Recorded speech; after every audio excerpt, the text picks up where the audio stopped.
বাসায় আসার পর মনে করে যে মনির তো কার রূপ ধরে আসে বাচ্চা নিয়ে গেল একজন। বাচ্চা এই জায়গা কিভাবে এলো?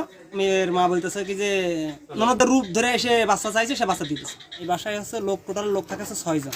6 জনের ভিতরে সবাই কাজে ব্যস্ত লোক, 3জন পুরুষ। 3জন পুরুষই বাইরে কাজে যায়। তার শাশুড়ি আর ননদ দুজনে মাঠে ঝাল তুলতে যায়।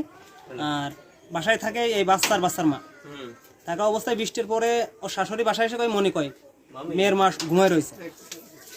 মেয়ের মা ঘুমায় রয়েছে। বাসায় আসার পরে বলে যে মনি কই। এবার যখন বাসায় আসার পর মনে করে যে মনির তো কার রূপ ধরে আসে বাচ্চা নিয়ে গেল একজন। কার রূপ ধরে বাচ্চা নিয়ে গেল। সেই সময় মূলত কথা কি যে পাড়ার ভিতরে চিল্লাচিল্লি বা হওয়ার পর বাচ্চা খোঁজাখুঁজি করার পরে এক পর্যায়ে এসে এই জায়গায় বাচ্চা পাওয়া গেছে। বাচ্চা এই জায়গা কিভাবে এলো? মেয়ের মা বলতেছে কি যে মেয়ের ননদ, ওই মানে যে বিটি, তার ননদ বলে ননদের রূপ ধরে এসে বাচ্চা চাইছে, সে বাচ্চা দিতেছে। এটা হচ্ছে একটা খানা পানি, টিউবওয়েলের পানি, মলত্যাগ পানির জায়গা। অন্য কোথাও কারণ বলতে কি তার ফোন আমার কাছে ছিল। ফোন ট্যাপ করার পরে সে রাত্রে ফোনে কথা বলে অন্য ছেলের সাথে, তার হাজবেন্ড বিহীন মেয়ে কথা বলে যে বাচ্চা